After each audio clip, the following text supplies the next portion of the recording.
गोविंद बहुत आलसी है। उसके पास 3 बीघा जमीन है, फिर भी वो खेती नहीं करता। उसे कोई काम अच्छा लगता ही नहीं।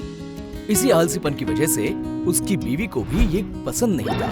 उसकी बीवी गुस्सा होकर बोली, अभी भी पड़े पड़े सो रहे हो? पता नहीं कौन से मिट्टी से बने हुए हो तुम। समझ में नहीं आता ये इंसान सोता कैसा इतनी देर। क्या करूं भाग्यवान, मुझे बस नींद ही आती रहती है। मैं कह रही हूँ कि हर किसान बाहर जाके 2 पैसे कमाता है तो रोटी आती है, और तुम क्या कर रहे हो? और मेरा नसीब देखो। देखो मेरे सामने उबासी ले रहे हो। उबासी लेना बंद करो। समझ में नहीं आ रहा मैं क्या कह रही हूँ? अभी के अभी बाहर जाओ और जितनी जमीन है सब जोत के आओ, समझ गए? और अगर पूरा काम नहीं कर पाए तो गलती से भी घर पे लौट के मत आना, समझे तुम? बाहर जो आंगन है ना, वहाँ पे पड़े पड़े सोते रहना तुम।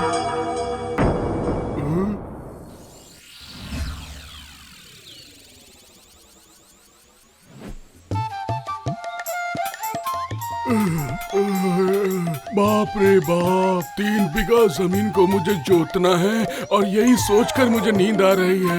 हल चलाऊंगा तो मैं बीज नहीं बो पाऊंगा। कुछ समझ में नहीं आ रहा है। चलो सो ही जाता हूँ और उसके बाद ही कुछ करूँगा। सारा का सारा जमीन आज के आज ही जोत के आओगे, समझे तुम? और अगर नहीं किया तो गलती से भी घर पे लौट के मत आना। अरे बाप रे, अगर आज काम नहीं किया तो बीवी घर में घुसने नहीं देगी। अरे अरे अरे, अब मैं सो नहीं सकता, अब मुझे काम करना ही होगा।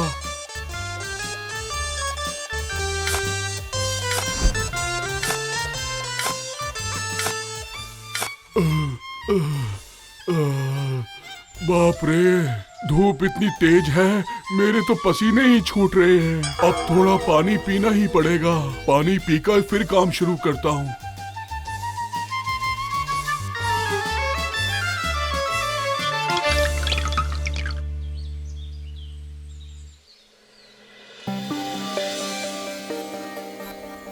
ओ गोविंद, ओ गोविंद। बेटा बेटा, मुझे बहुत प्यास लगी है, जरा पीने के लिए पानी दोगे? अच्छा, पानी पियोगे?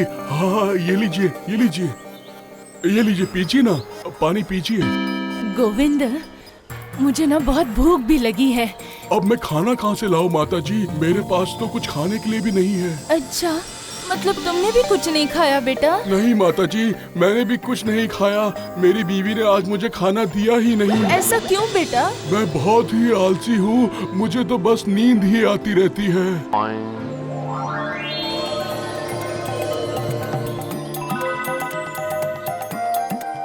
मुझे खेती बाड़ी करना बिल्कुल अच्छा नहीं लगता माँ। अब मैं क्या करूँ बताइए ना। ठीक है, तो फिर तुम कोई दूसरा काम करो। क्या करूँ? मुझे कुछ भी काम करना अच्छा नहीं लगता है।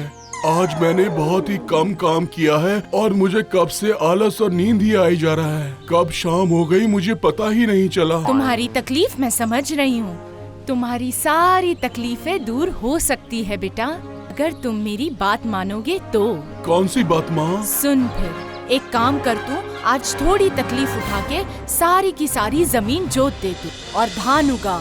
और जो धान उगेगा, हर बीघा के 1 धान में 1 सोना तो उगेगा और तुझे ऐसे 3 धान मिलेगा, और जो होगा पक्का सोना। और अगले बार जब तू फिर से खेतीबाड़ी करेगा तो तुझे 3 की जगह 6 सोने का धान मिलेगा, और वैसे ही तेरे सारे दुख दर्द दूर हो जाएंगे। एक दिन देखना, तेरी सारी गरीबी दूर हो जाएगी, सब धान तेरा सोना हो जाएगा और तुझे कोई तकलीफ नहीं रहेगी। फिर तो कोई भी मुझे नींद से जगाएगा ही नहीं। कितना मजा आएगा। जब मन करे सो जाऊंगा। हाँ, सही कहा, जब मन हो तब तू सो सकता है। अब जाकर काम कर। अच्छा माँ, अब मैं घर जाके आपके बारे में अपनी बीवी को जरूर बताऊंगा। सारी बातें बता दूंगा, ठीक है ना?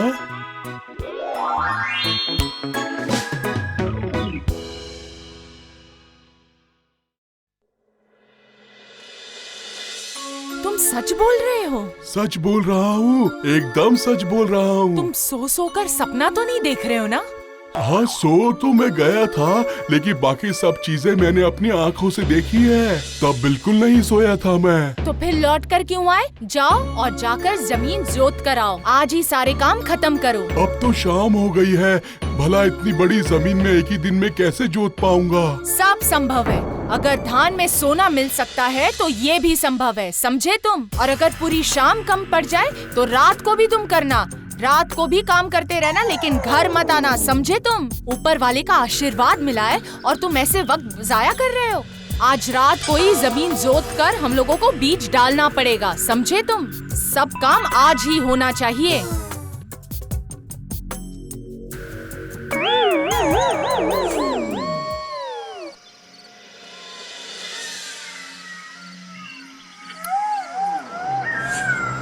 चलो शुरू करो। भाग्यवान, आज रहने दो ना, बहुत नींद आ रही है।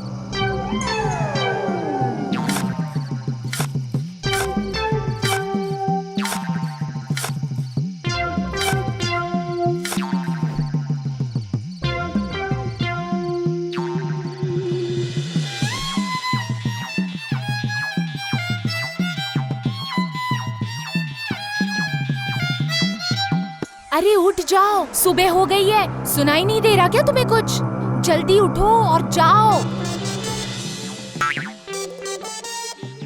पर अभी तक तो सूरज भी नहीं निकला, अभी तो अंधेरा ही है। सुबह से खेती के लिए जाओगे या नहीं?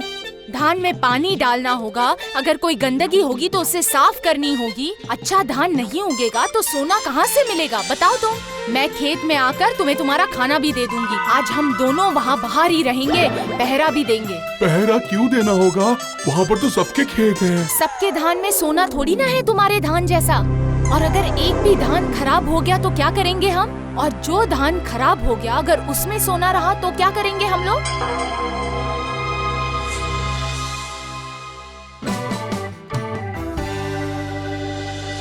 फिर कुछ दिनों बाद उसका सारा खेत लहराने लगा।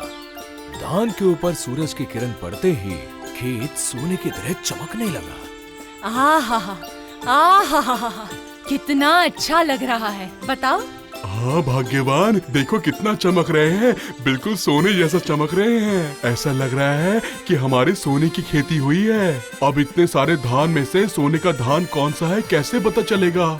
बताओ जरा बताओ। चुप करो, चुप करो। कोई सुन लेगा तो? अगर किसी ने सुन लिया तो वो भी आकर सोना मांगेगा हमसे, और हम काटने से पहले कोई और काट कर ही ले जाएगा हमारा सोना। अभी देखना शुरू करता हूँ कि कौन से धान में सोना है और कौन से में नहीं। तुम्हारे जैसा दिमाग है, वैसे अगर हम सोना ढूंढने जाएंगे तो लोगों को पता नहीं चलेगा क्या? उससे अच्छा तुम सारे धान काट लो और सारा धान घर ले जाओ, फिर सोना ढूंढेंगे। पर इतने धान काटने में तो काफी वक्त लग जाएगा। अरे मैं अकेला इतना सारा काम नहीं कर सकता हूँ, एक दो आदमियों को बुला कर लाता हूँ। तुम्हारे दिमाग से काम करूँ ना तो सारा सोना चला जाएगा। जिंदगी भर कभी सोना नहीं मिलेगा, सिर्फ घास मिलेगा और कुछ नहीं मिलेगा। अगर लोगों ने धान से सोना निकाल लिया तो क्या करेंगे? बैठे रहेंगे हम दोनों करेंगे, समझे? हाँ समझ गया।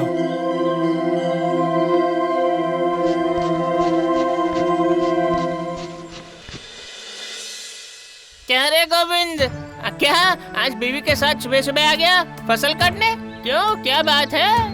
हमें भी तो बताओ। अरे वाह, इस बार तो गोविंद की अच्छी खेती हुई है। इस बार सबसे ज्यादा धान उसी के खेत में होगा। सच बोले आप, इस बार गोविंद ने काफी मेहनत की है, इसलिए तो इतनी फसल उगी है। पर इतनी जल्दबाजी क्यों कर रहे हो तुम? धीरे काटोगे तो फसल अच्छी कटेगी, समझे? हाँ? आज ही हमें सारा धान काटना होगा, क्योंकि कल खरीदने वाले लोग भी तो आ रहे हैं ना, इसलिए आज सारा काम कर रहे हैं। तो ठीक है, तो और भी लोग ले आओ। हमारे पास इतना पैसा नहीं है ना चाचा, और एक दिन में हमें आदमी कहाँ से मिलेगा? अब आप ही बताइए क्या करूं? अरे हम लोग तो है ही ना, बोले तो हम लोग तुम्हें धान काटने में मदद करते हैं, इसमें कौन सी बड़ी बात है? नहीं चाचा, आप लोगों को तकलीफ उठाने की जरूरत नहीं है। हम दोनों ये काम कर लेंगे अच्छे से, हम दोनों है ना। ठीक है, जो भी तुम्हें अच्छा लगे। चलो हम चलते हैं। चलो चलो हाँ, चलो। चलो। चलो अच्छा हुआ ये लोग चले गए। अब फटाफट अपना हाथ चलाओ और काम पे लगो। देखा सब लोग कैसे सोना सोना कर रहे हैं, आगे पीछे घूम रहे हैं हमारे। नहीं बाबा, आज ही सब सारा काम खत्म करना है बस।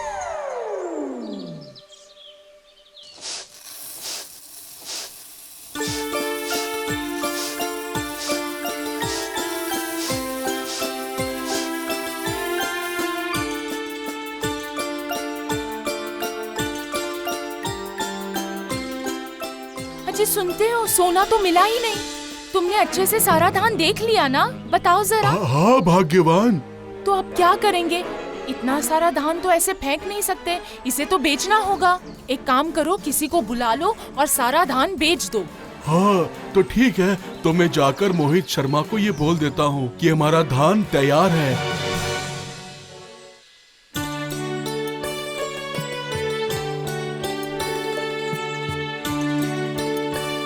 अरे वाह, तुमने तो काफी अच्छी फसल उगाई है।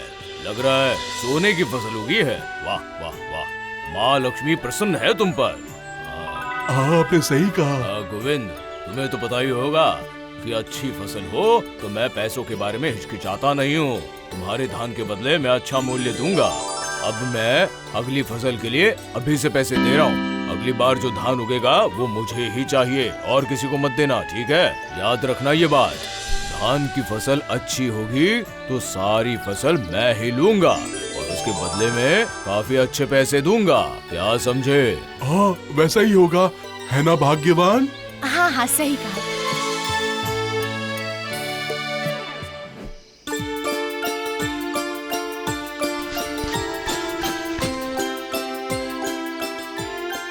अरे बाप रे, ये तो बहुत सारा पैसा है। हाँ मैं भी वही देख रहा हूँ, लेकिन हमें सोना तो मिला ही नहीं। 3 सोने का धान बेच के हमें थोड़ी ना इतना पैसा मिल जाता। ना वो तो नहीं मिलता था, लेकिन इन पैसों से हमारी जिंदगी अच्छी तरह से बीत जाएगी और हमारा घर खर्च भी अच्छे से चलेगा। क्या बोलती हो भाग्यवान, मैंने सही बोला ना? सही बोला। यही हमारी सोने की फसल है। हम दोनों ही बेवकूफ है। हम दोनों लक्ष्मी की असली बात तो समझ ही नहीं पाए। जो वो असली में बताना चाहती थी वही नहीं समझे। हम सच में बेवकूफ है। असल में धान मतलब ही तो सोना है, ऐसा मतलब ही लक्ष्मी। अरे वाह भाग्यवान, क्या दिमाग पाया है तुमने। हाँ तो फिर तो अगली बार भी हम ऐसे ही खेती करेंगे और इसी तरह हम अपना सोना उगाएंगे। क्या बोलती हो भाग्यवान?